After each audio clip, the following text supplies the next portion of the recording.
John 8:32. And ye shall know the truth, and the truth shall set you free. And what it's going to set you free from is the bonds and the chains of lies which bound the whole world and all the people. The whole world and all the people are covered in gross darkness. Call halal, YAHAWASHI, BaHa, SHAM, QADASH. Double honors unto the apostles, double honors unto the elder bishops. Salutations to all my fellow laborers doing this work in truth and sincerity, risking their lives and their freedom to do so now more so than ever. To the scattered elect that are scattered around the four corners of the earth, that be like unto the speckled bird, the Israelite foreigners among the heathens that look like the heathens. And to the Aquath that are listening and learning, to you I say shalom. This is your brother MALCHAAMAH from the branch of the Great Millstone here in Chicago, coming with you with another lesson in truth. And this video is inspired by a conversation that I had yesterday with one of my teammates when it was just he and I there. And without going, too deep, only went one deep, didn't go 2-3 deep, kept it very surface because, you don't want to bring the, that sort of attention to the workplace, but kept it very basic because he was wearing a t-shirt that said Jesus and Jiu-Jitsu. And, and I read it and then it started a conversation. And, we got to talking about the Hebrew and that whole sort of thing that came up. And I said, well, in the Hebrew, there were no vowel points. He was like, yes, I know, we added them so we could say Jehovah and stuff like that, and he started pronouncing the Va and the Tav. And I was like, oh, so you're aware of it, that's not the actual Hebrew. And he was aware of it, right? But that's what is accepted. And that's what people will argue actually is the Hebrew. And the fact that this learned scholar on the screen is also talking about learning to speak the Hebrew without vowel points, because the vowel points were added, all right? And they were added for a couple reasons. As a matter of fact, the very language that they use the Assyrian script. The very fact that they even use the Assyrian script is very suspect, because what you find out is that the house of Judah, all right, they never use the Assyrian script. They always use the Phoenician, and the relics in history prove that fact.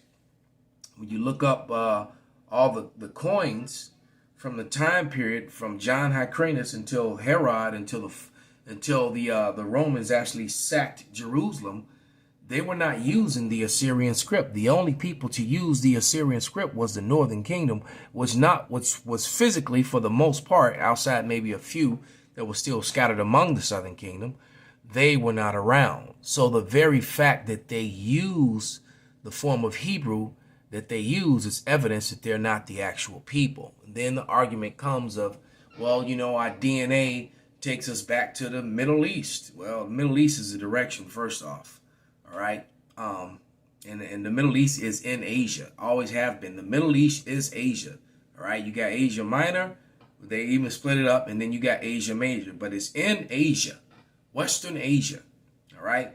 And there was no race of Asians. You had people that lived in Asia, you had people that lived in Africa, you had people that lived in Europe, all right?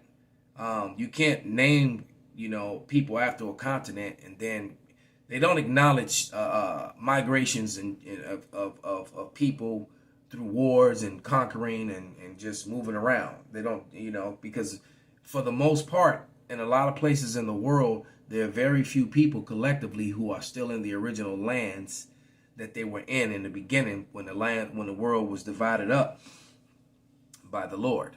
Okay, but with that all being said, the Northern Kingdom was using the Assyrian script, not the Southern Kingdom. So you have to ask yourself, if you got Jewish people that have always been in the land of Israel and they got scattered, and they went, according to them, they went to, Poland and Ukraine, Kiev and Crimea, they've admitted that they were the Khazars. It was ridiculous to try to say that they weren't. But now what they've done, and now they've said that the Khazars roots go back to Jerusalem, which is probably true. And the reason why is because they're those Edomite converts from the time of John Hyrcanus. So of course they're they're going to go back to Jerusalem in the what they refer to as the Mideast. They're going to go back to Asia Minor, to Western Asia. Let's call it what it really is, because they were there. That still does not make them the people. And the reason that they changed the languages is because here in the America, the Phoenician Hebrew, as soon as the Assyrian captivity was over and the natives came here to the America, and all the hundreds and hundreds of books and scholars that were written on the subject matter that the natives were, even the movie Kathmandu with, you can find that movie clip on YouTube. In the movie Kathmandu, the scene when the rancher introduces his new ranch hand, a Cherokee, to Kat, and tells her that the governor or the senator said that this man was one of the lost tribes of Israel, and the native guy was professing that he's not. I'm not a lost tribe of Israel. I'm Cherokee, and the reason they said that is because the Hebrew language, the Phoenician Hebrew, was found all over America. The natives were keeping the Hebrew customs. They were keeping the Passover. They had the multiple wives. They had they separated themselves from their wives when they're on administration. I mean, the things, when they were doing their late womanly time, the customs and the things that they were keeping was just even the words that they were using, and more importantly, the language that they were using and the written script that was found. So my belief is that the converts, who when they converted from the time of from the Khazarians, which they could no longer deny that, so they really owe Arthur Koestler an apology and his family and his lineage. But and all the people who've denied that over the years, because the evidence is overwhelming that they were the Khazarians. As a matter of fact, the Ukrainians still use the same symbol that the Khazarians used. All right. The issue is that the Khazarians did go back to the land of Israel, but they were those converts. They weren't the Israelites. That's where the issue comes in, right? Because the Israelites never used the form of Hebrew that they're using in the land of Israel today. They didn't use the Assyrian script. The southern kingdom was using the ancient Phoenician or Paleo Hebrew, right? Fact, you can look all this up. So, and that's why this guy would make a video about speaking without the vowels, because they added the vowels. He even admits it's 22 characters. There was no A, E, or a U sound. There wasn't even a V sound, right? They replaced the W with the V, with the V, right? So also in actual Hebrew, every place where there's a V is actually Wa, all right? But let's let him speak. I'm a co-author of the best-selling Amazon book, The Art and Science of Success, Volume 3. I wrote the chapter called The Ancient Success Secrets of the Rabbis. I have different Hebrew programs that are available, and I'm a recent graduate of the Master of Arts of Jewish Studies at Hebrew College and currently attending Web Yeshiva to learn more about Torah. The question of this video is it hard to learn to read Hebrew without vowels? So maybe you didn't know this, but in modern Hebrew, in the newspapers or books that you buy, the vowels are typically not written. And I've asked people, and they said usually they learn to wean children off of these vowels by 2nd or 3rd grade, and after that they don't need them. Well, how is this possible? It might be hard to understand if you're from an English or a Romance language or a Germanic language or something like that. In our languages, our languages are just totally different. Hebrew is a consonantal language. It's based on the 22 letters. And basically, there it is. It is based on the 22 letters. So they added the vowel points, and then they try to wean them off of it. All right. Like I said, they added the Romance languages. So they added the European, what's referred to as European Romance languages today, the Latin languages. They added the vowel points of those languages to the Hebrew. Eliezer Ben Yehudi was responsible for that in the late 1800s. You can look him up.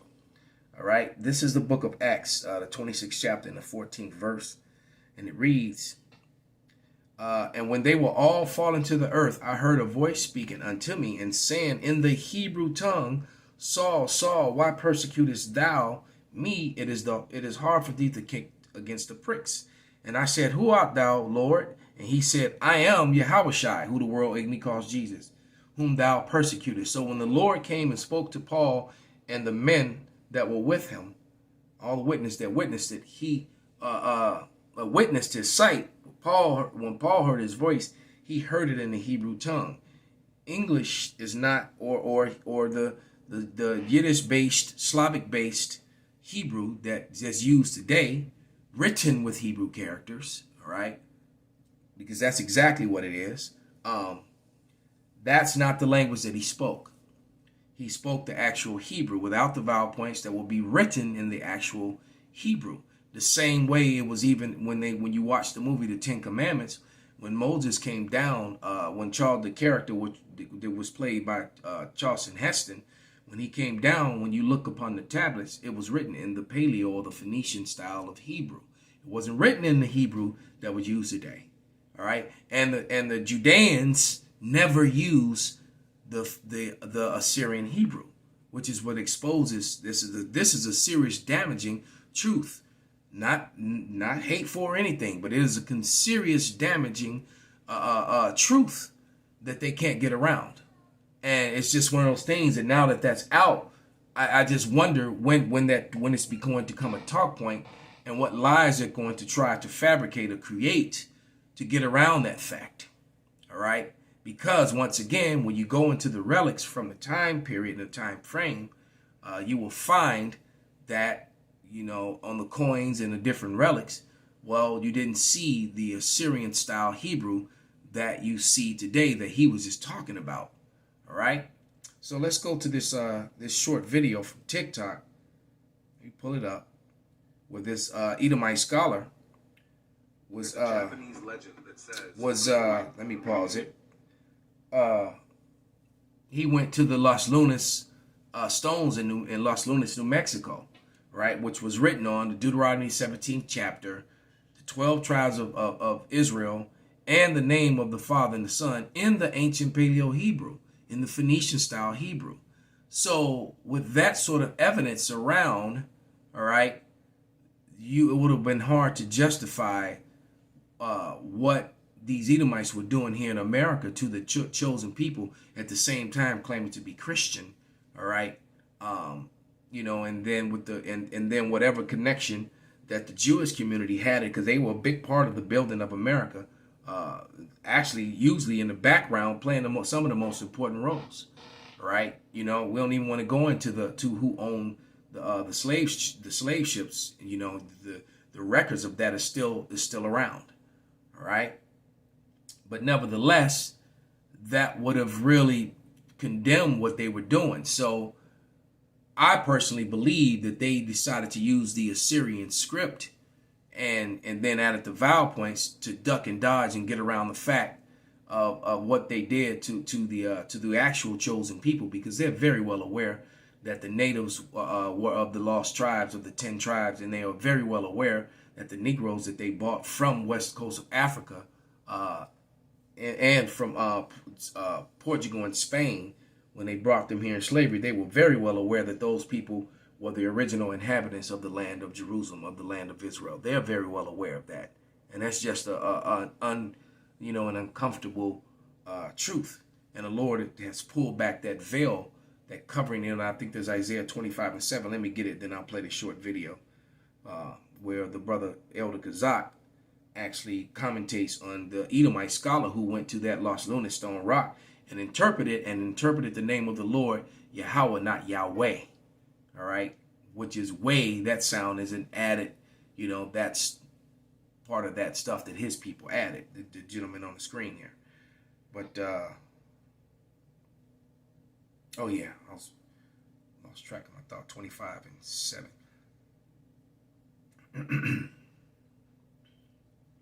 Yes, Isaiah 25:7, it reads, "And he will destroy in this mountain the face of the covering cast over all people, and the veil that is spread over all nations."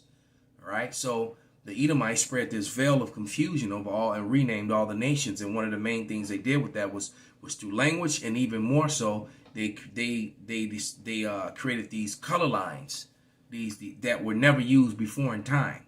because in the times past, you could have someone look like him and someone that looked like Shaquille O'Neal who actually had the same father, and they were both brothers and heirs to the same throne, even though they looked different, all right, because they had different mothers, all right. But being that they were both of the sperm of their father, and if their father was the king, then these very two different sons were still both heirs to the throne. So it never mattered what color you were. It always mattered what bloodline, what sperm line, who your father was. So when Esau came into power the second time, all right, in the Renaissance, that's when all this racial lines according to color was created, and it created that confusion. And now through the truth of the Bible, with the truth setting us free, we have removed that, because guess what? Some of our people actually look like this guy. So it's not about color. The people who come against this truth, mainly Esau, Edom, they try to keep it about color, to keep it racial, and to try to keep it on the lines upon hate, upon racial lines. And so literally what they're doing is they're adding words and trying to control the narrative and make it something that it is not. All right. So we as the Hebrew Israelites, then of course you got some Israelites out there screaming that black Israelite, thing and black only. No, that's not true. That's so far from the truth. All right. First of all, there's no such thing as black people or white people. Those are created social constructs, false social constructs. Remember, according to the Bible, it was all about your father, who your father was. It really had nothing to do with your complexion. All right. But let's play this video of the elder Kazak going in on what this, doing a commentary when I remember, this was maybe about 5 years ago when he went to Los Lunas, New Mexico and did this video. I remember. All right. Hold on. Let me turn it up and pull it up. There we go.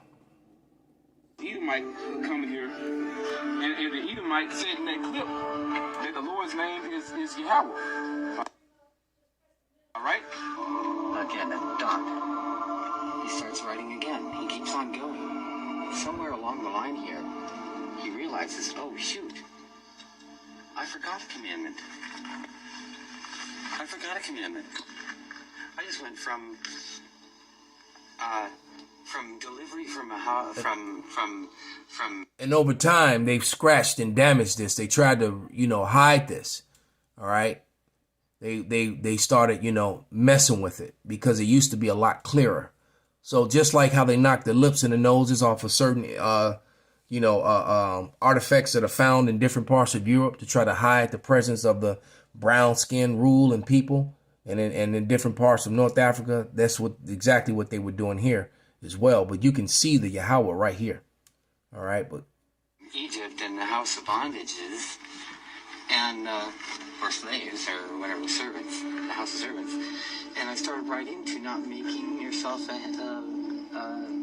idol.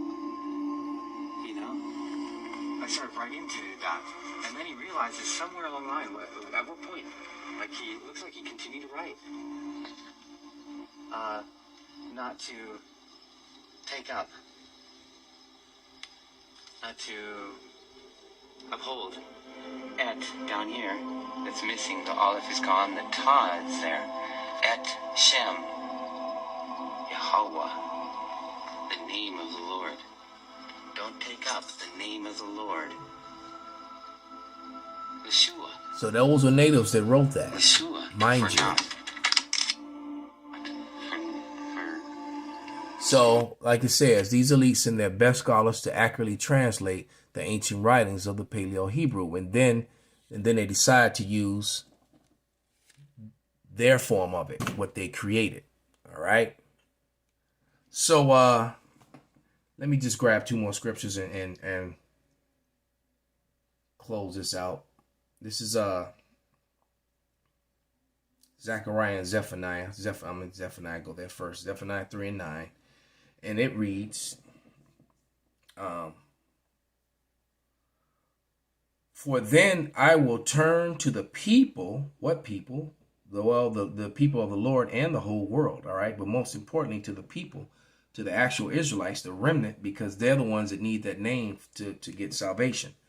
All right. It says, For then I will turn to the people a pure language, that they may call upon the name of Yahawah to serve him with one consent. So there'll be no more confusion with Jehovah and Yahweh and Yahweh and, and Yeshua. You're going to know the name of YAHAWAH, YAHAWASHI, because you're going to learn and understanding. We're going to get the pure language of heaven back, like in the Lord's Prayer, on earth as it is in heaven. So we're going to get the actual language of heaven back. Okay. And then, hold on, where was I going? Oh, Zechariah now. 14. And 9. And it reads, and Yahawah shall be king over all the earth in that day. There be one Yahawah, and his name one. So there'll be no more confusion about what the name of the Lord is. All right, so with that, I'm going to give all praises, glory, and honor unto Yahawah, BaHa, SHAM, YAHAWASHI. Wa abba wa ba kwam yasrala shalom.